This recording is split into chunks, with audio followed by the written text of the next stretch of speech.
Einen wunderschönen guten Tag aus Ottobrunn, aus dem Pomadeshop Headquarter. Ich bin der Alex, ich mache für euch heute mal wieder einen festen Pomade-Review. Und zwar kümmern wir uns heute um einen absoluten Klassiker. Ich denke, die meisten haben die schon mal benutzt oder hatten die schon mal in den Händen. In der orangen Dose eine Mary Superior. Ja, also ich glaube, kennt jeder, hat jeder schon mal gesehen, ist ja auch wirklich in jedem Afro-Shop zu finden und ich denke auch jeder Barbershop wird die mit drin haben. Das ist der absolute Klassiker aus den 20er Jahren. Wir haben mehrere Varianten. Ich zeige euch auch mal die Superior Vintage Edition. Das ist einfach das Originaldesign aus den 20er Jahren, wo die nochmal aufgegriffen haben. Sah damals so aus, da sieht man noch, wie in unserem Buch, 35 Cent, kostet sie leider nicht mehr, das wäre natürlich schön, aber sie ist immer noch sehr preiswert, muss man ganz klar sagen, aber 35 Cent sind es dann doch nicht mehr. Und ja, zur Geschichte von Marys werde ich jetzt gar nicht so viel erzählen. Ihr könnt es natürlich in unserem ganz, ganz tollen Pomadebuch nachlesen, wenn euch das interessiert. Da steht alles über die Firma Marys drin und wo sie herkommen, wo sie noch produzieren, wie sie produzieren. Von dem her super geniale Sache mit unserem Buch, dass da auch eben die Hintergrundgeschichten zu solchen Firmen nochmal mit drin sind. Wie gesagt, wir haben einmal die Vintage Edition.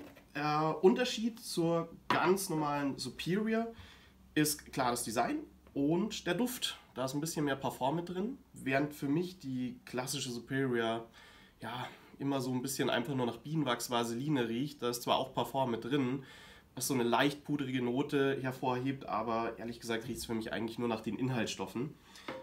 Ist in der Vintage Edition deutlich mehr Parfum drin, also eine deutlich süßlichere Note, deutlich pudriger das Ganze. Finde ich angenehmer, wobei man auch sagen muss, dass die Mary Superior ja, nicht so wirklich stark in den Haaren riecht. Also jetzt nicht wie eine Womanizer, Bone Crusher, wo ihr halt einfach die ganze Zeit den Duft um die Nase habt, riecht man eigentlich von so einer Marys fast nichts mehr. Was haben wir noch? Wir haben die Gefängnisedition, was in US-amerikanischen Gefängnissen gekauft werden kann, weil die natürlich keine Aluminium-, keine Metalldosen in ihren Zellen haben dürfen, um sich da irgendwelche lustigen Sachen draus zu bauen.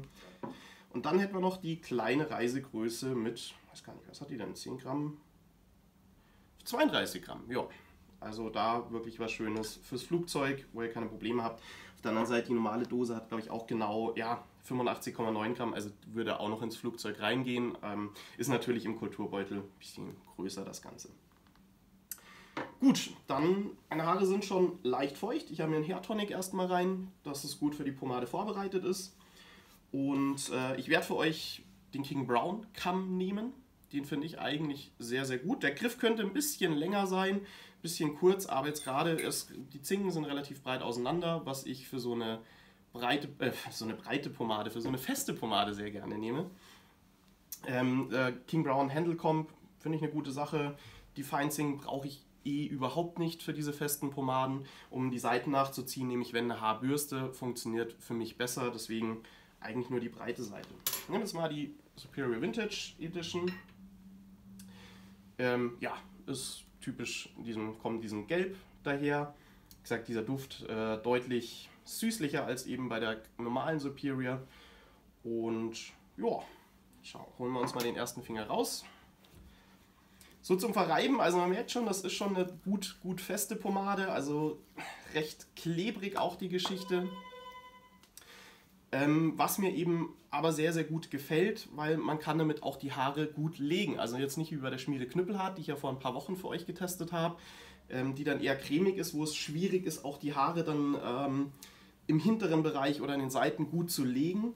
Funktioniert die gut für beides. Also ich mag sie einfach sehr, sehr gerne. Es ist eine gut funktionierende Pomade im festen Bereich. Und finde es lässt sich absolut in Ordnung einarbeiten. Also gibt es deutlich schwierigere Kandidaten. So, nehmen wir mal die nächsten Finger. Aber ist okay, also mit Wärme lässt sie sich eigentlich wirklich gut verreiben. Finde ich jetzt nicht so das Problem. Da war so eine Schmiede Knüppelhart ein bisschen schwieriger, weil da hatte man ja auch so ein paar Brocken mehr mit drin, die man noch extra verreiben muss. Ist jetzt hier nicht der Fall. Also es ist recht easy das Ganze. So, dann haben wir den letzten Finger für den hinteren Teil und dann schauen wir mal, wie sich das Ganze kämmen lässt. So, Gut, uns noch schnell die Finger sauber. Wenn ich ein Handtuch hätte. Bitteschön. Dankeschön. Gut, Finger sind sauber. Dann gucken wir mal, wie wir da durchgehen. Ja, also gerade mit dem breiten Kamm geht das wirklich gut durch. Rupft jetzt nicht so viele Haare aus. Mit einem feineren Kamm, ja, das ist ein bisschen unangenehm. Da zieht ihr euch wirklich viele Haare mit raus. Nicht wundern, ihr zieht euch die in dem Sinne nicht direkt aus der Kopfhaut, sondern wenn ihr so eine feste Pomade benutzt, die Haare, die ihr sowieso jeden Tag verliert, die bleiben einfach drin hängen. Das heißt, wenn ihr nach so einer festen Pomade durchkämmt und das Gefühl habt, oh mein Gott, ich habe gerade 100 Haare verloren. Nein, die hättet ihr so oder so verloren. Die wären normalerweise einfach ausgefallen und irgendwo am Boden gelandet. Mit so einer festen Pomade bleiben sie hängen und die kämmt ihr dann raus. Das heißt, ihr rupft euch damit nichts aus. Ist nicht ganz richtig, dass da einige der Meinung sind, man reißt sich die Haare damit aus. Ich zeige euch jetzt mal einen kleinen Trick auch, wie ihr eine gute Pomp hinbekommt, wenn ihr Anfänger seid. Und zwar würde ich erstmal scheiteln, ganz normal. Die meisten haben ja erstmal so oder fangen mit so einer Scheitelfrisur an oder haben die natürlich dann auch weiterhin und tun sich dann sehr, sehr schwer mit so einer Pomp. Deswegen, ich schaue jetzt erstmal, dass ich das scheitel und gutes Volumen nach vorne reinbekomme. Was mit so einer Mary Superior super easy ist, weil ihr könnt das ja, ins Maßlose hochziehen, wenn ihr wollt. Das ist überhaupt kein Problem. So hoch will ich es aber gar nicht haben. So eine mittlere Höhe gefällt mir persönlich besser. Ich will nicht aussehen wie Johnny Bravo, auch wenn das von manchen das Ziel ist. Ist nicht meins. So, jetzt habe ich das Ganze erstmal gescheitelt. Der Scheitel ist jetzt nicht wirklich nicht toll, muss er auch nicht sein. Ich will euch ja einen kleinen Trick zeigen. Ich schaue jetzt erstmal, dass die Seite soweit gut passt. Das ist in Ordnung. So, da habe ich den Scheitel und jetzt habe ich ja schon meine Tolle da. Jetzt nehme ich einfach die Seite, die ich gescheitelt habe, und ziehe sie wieder nach oben über die anderen Haare. So habe ich zum Beispiel auch angefangen, die ersten Male, dass ich meine Pomp gut hinbekomme und es funktioniert gut. Es ist super easy, super einfach. Es ist nicht perfekt, so wie ich sonst gerne hätte, aber zum Einsteigen ganz, ganz einfache Nummer. Jetzt für die Seiten, um die nochmal besser anzulegen. Wie gesagt, manche nehmen die feinen Zinken. Ich finde das nicht so toll. Ich finde einfach eine Haarbürste besser. Jetzt in dem Fall die Dapper Dan L Haarbürste. Und gehe einfach nochmal schön über die Seiten. Und ja, das ist, da steht nichts mehr weg. Das ist einfach, liegt perfekt an. Funktioniert in meinen Augen viel, viel besser als jeder Kamm, um die Haare gerade zu ziehen. Ja, also wie ihr seht, super, super tight dran. So, ja, abschließend zu Mary Superior.